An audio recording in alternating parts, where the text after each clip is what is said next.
Welcome to Talk Law Radio. I'm Todd Marquardt, on the radio, on Facebook, on YouTube, on podcasts everywhere, and talklawradio.com. We're going to be talking about the U.S. strike on Iran and whether it was justified under just war theory.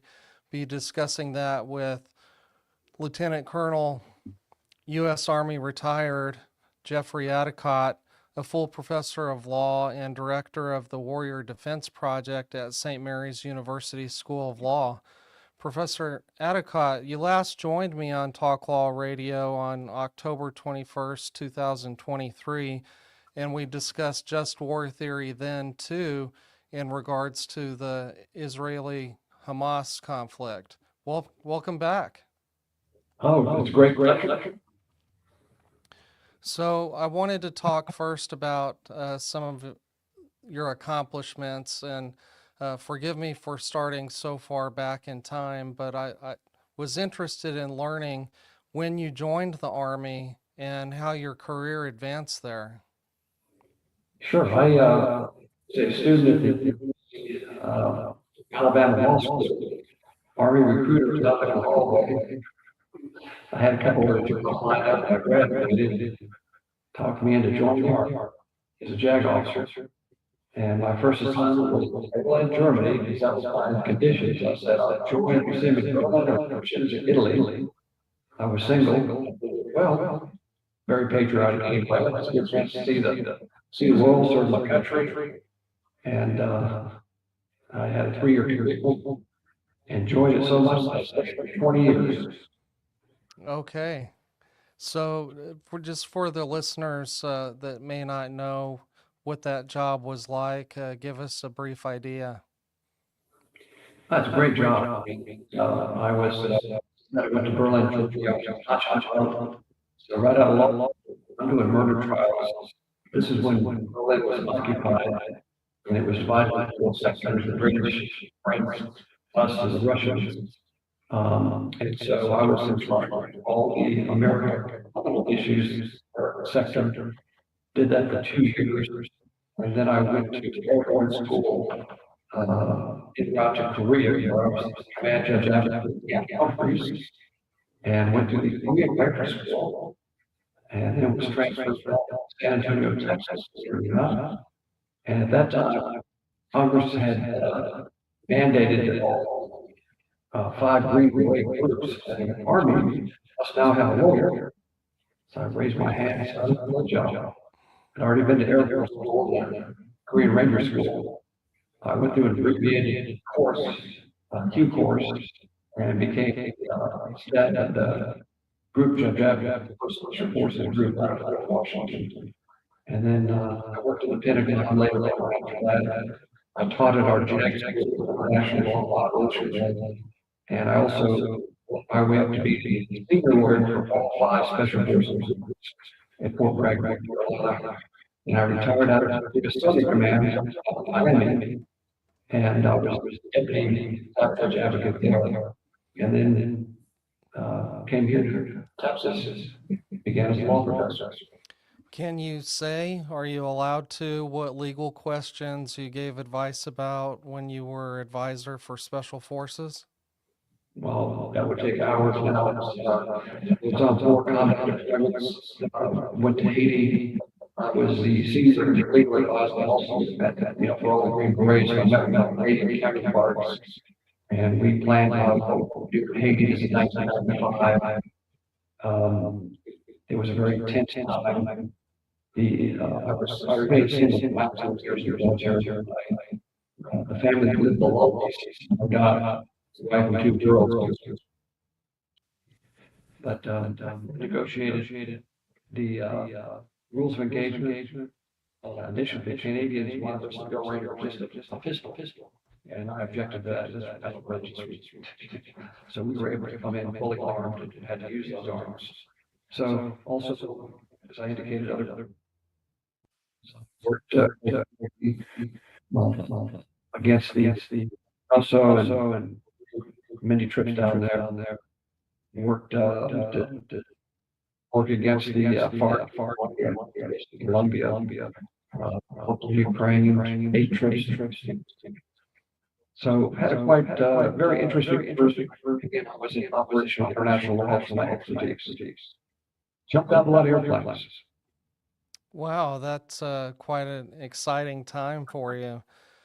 So you've given over 5,000 speeches and you've testified before Congress, and you're a regular contributor to media like Fox, MSNBC, CNN, BBC, OAN, New York Times, Washington Post, Wall Street Journal, and USA Today. How did you learn terrorism law before terrorism law was a law school curriculum? Well, in the Army operations law, we actually developed operational law in the 1980s, and I was at the school in Charleston, and actually put together the major map.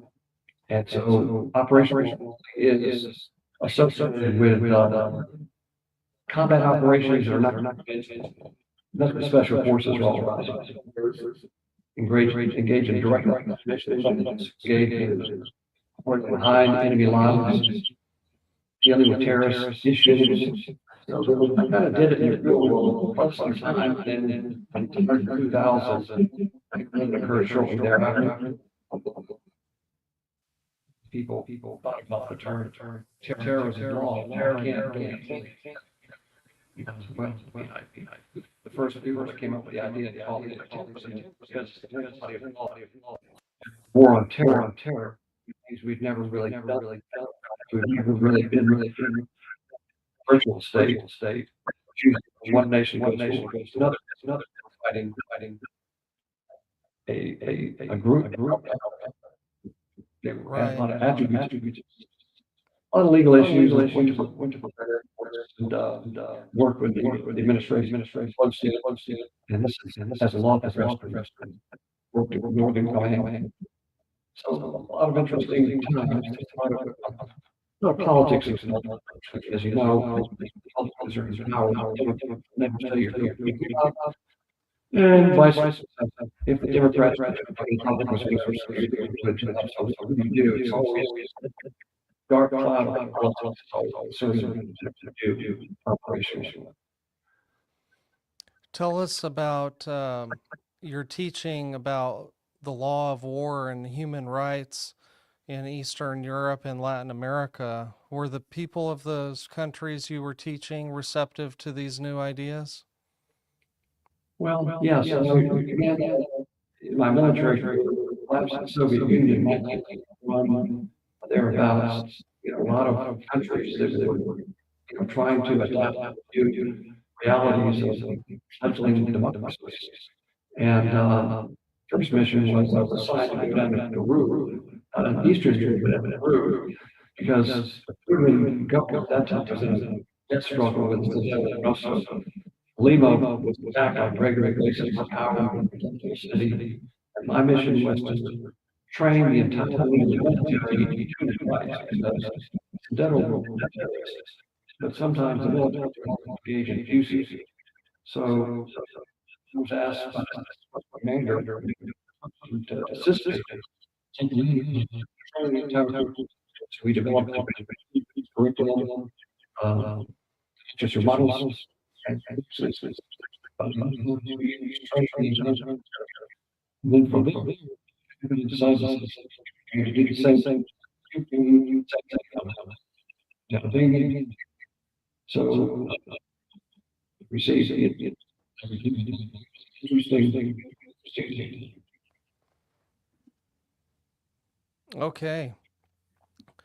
So in the next segment, we're going to be talking about just war theory. Can you give us a brief definition or explanation of just war theory? Sure.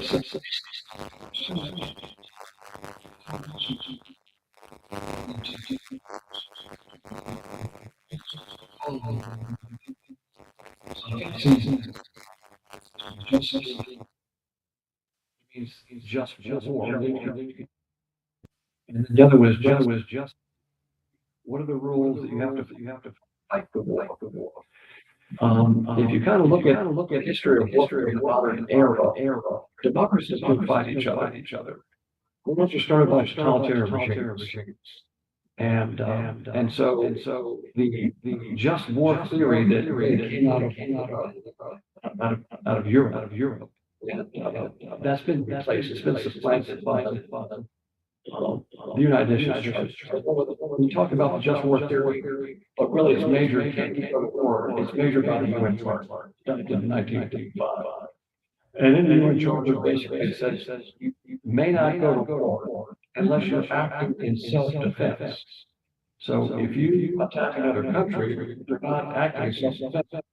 Generally, you're and therefore the UN Charter also recognizes in Article 51 that every nation has the inherent right to defend itself. You don't need the UN Charter to tell you that. For example, if we know lawyers, if someone assaults you on the street, you don't have to stand there and be assaulted. You defend yourself.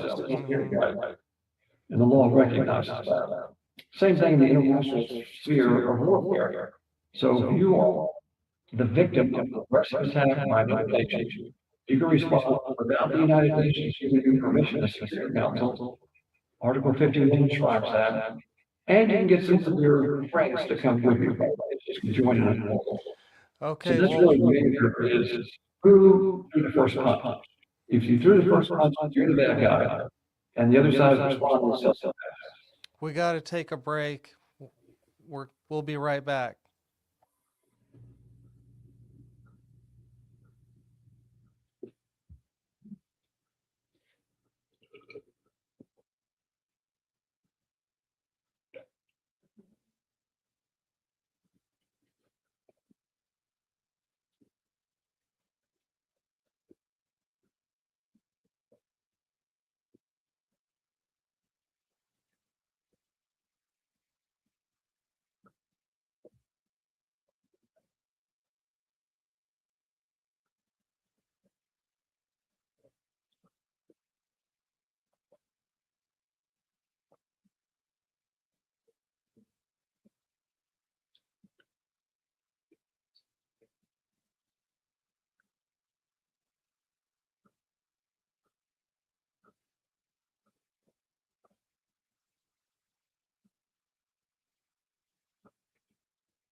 We're back on Talk Law Radio with Professor Jeffrey Addicott, who is an expert in terrorism law and special forces and security. And the reason I'd start with just war theory is because when I was at St. Mary's, we went over to Innsbruck, and that was one of the classes. And so that was one of my best memories. And I guess I had forgotten that it was folded into the UN. Yeah, so the UN Charter is a modern foundation. Just law theory is kind of very recent, and they supply a lot of legitimacy. When nations sign up to join the charter, they agree to subsist peacefully. That's Article 2.3.2.4. They agree that they will not use violence to disputes. So if a nation does engage in threat, then it's two avenues. One, the nation has been attacked and it's self-defense. But also the Security Council has a special responsibility, and there are 5 permanent members. They can vote if all 5 permanent members agree to authorize the use of violence, lawful violence, against a particular nation that they have deemed to be aggressive. Okay, Well, I also want to talk about the War Powers Act or the War Powers Resolution. I saw in the Associated Press was quoting Lindsey Graham, and because there was a vote today to limit the president's authority to continue this operation.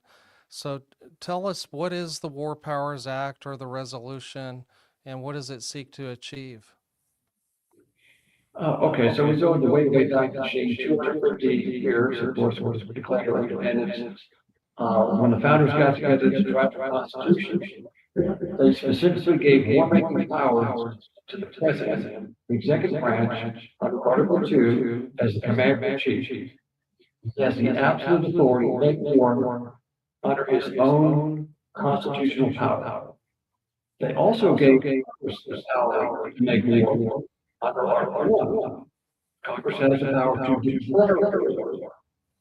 Now, the genius of the founders is, as you know, their premise is that man's no damn good. They wanted to set up checks and balances. They didn't want one of the branches to get too much power. They believed in limited government. So they set up a friction between the two, so they could watch each other. Now, Congress does have the power, of course. They supply the money to the president. But make no mistake about it, the president has the inherent and lawful authority under the Constitution to make war, and presidents have done everything since the Republic started without going to lobby the Congress. The last time that the Congress actually declared war was World War II. We've had a lot of wars since then. Now, sometimes Congress does give an authorization for use of military force to the president. Sometimes they don't. Illustration, President Obama told the military to attack Libya. Never went to Congress.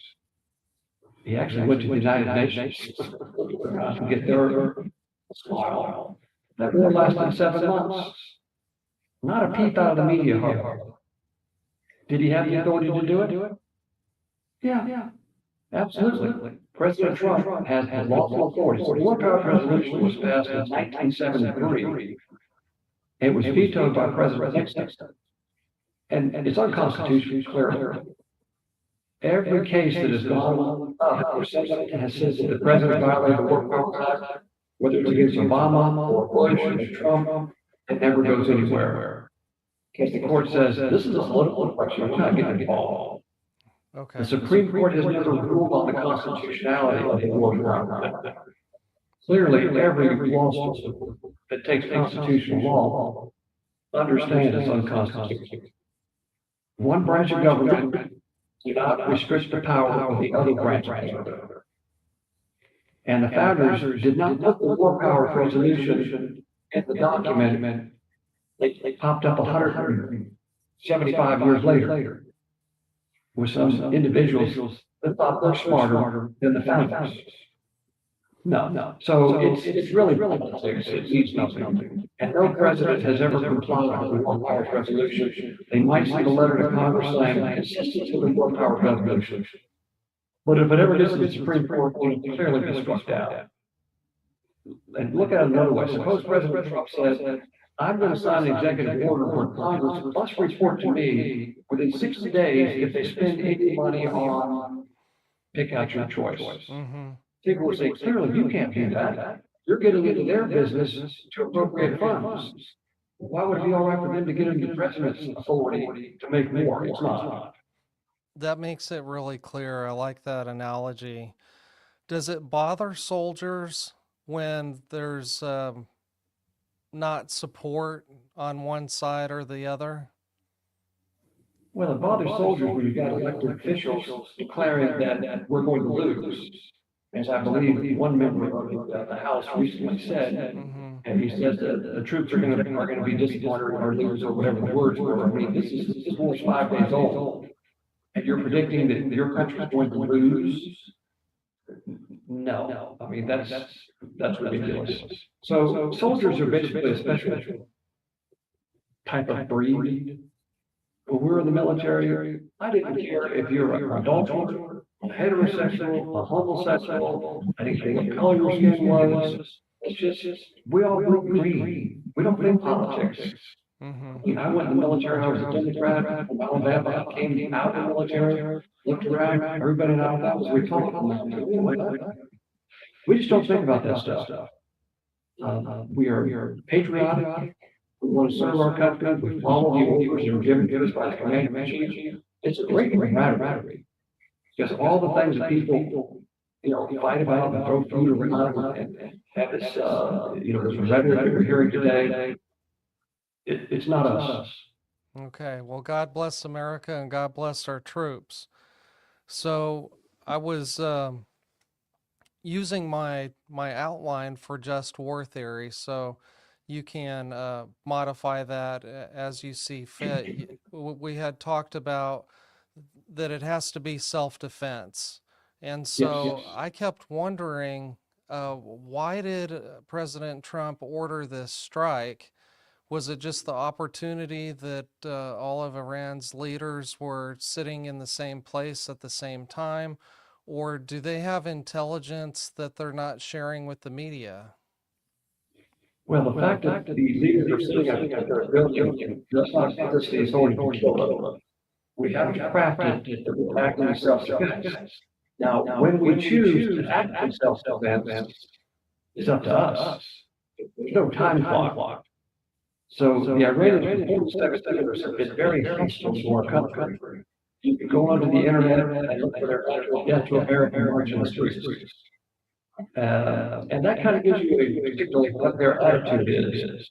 And the taxes through their proxies. Hezbollah, for example, during President Reagan's term, they killed over 200 Marines. We didn't respond. During the Iraq war, we know the Iranians were supplying to the terror groups roadside bombs and materials with the expertise. So that was their way of doing it. The key to this particular attack, the president has ordered, actually goes back to the attack by Hamas against Israel on October 2nd. The Israelis had the right to respond on Article 51 to this massive assault, where thousands were civilian innocents were murdered. And Article 51 allows you to get any other country that wants to support you, because the Israelis were absolutely 100% in the right to respond to self-defense. They don't have to go to Security Council. President Biden said, we will support you to rejoin with the Israelis. And that war has just ceased. So President Trump is simply carrying forward with our response with the Israelis acting as self-defense, because the Iranians immediately entered the war on the side of Hamas, and they attacked Israel. And Israel responded, we responded. So this war has been going on for quite some time. There's a little lull in fighting from the last time that we bombed their nuclear facilities, but it hadn't ended. And so President Trump decided to re-engage based on the activities of the Iranians, particularly to seek to develop weapons of mass destruction, nuclear weapons, rebuild the missile program. And so he had every legal right under the UN Charter to engage in this attack. So the rhetoric by the far left is illegal, etc., which means bilious, because it's not true, and there's no legal basis to what they say whatsoever. Okay, yeah, that makes a lot of sense now that you explained it that way. So that there's a just cause. One of the elements of just war theory that I saw was there an imminent threat? But you're saying it doesn't need to be imminent? No, the only issue is are we at war with the Iranians, and the answer is yes. So the other thing you can plug it in, and it's also, by the way, yeah, there's an imminent threat. When there's a chance to America, they tell you they want to kill you. They're developing nuclear weapons. You gotta kind of believe it. The time to act is before we get nuclear weapons, not after. Then the stakes go way, way up. To stop a totalitarian regime from getting nuclear weapons, you've got to do it before they get the bomb, not after. So is it wrong for President Trump to be talking about regime change? Well, not really, because our condition now is unconditional surrender. This president doesn't believe these Harvard term paper type activity. People wring their hands and wonder, what are they going to do? We don't build this nation building. His idea is unconditional surrender. That's our terms. We say the terms very clearly. What comes next? We don't really know. We do know if whatever follows, they will not have nuclear weapons capability. They will not have missile capability, and they will not be funding other terror organizations around the region. So whether that's a religious basis, government that pops up, what looks like the old Shaw, that's their business.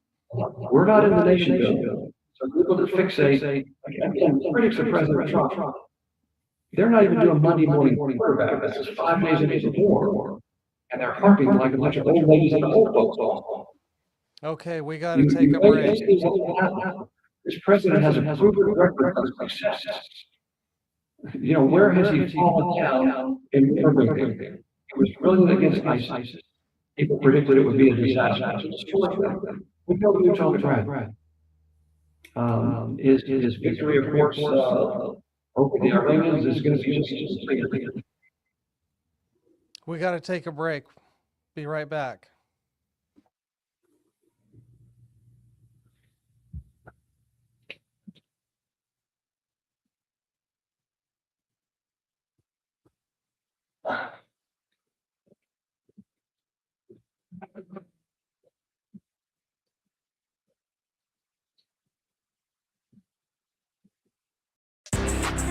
Most families don't realize they have hidden legal blind spots until it's too late.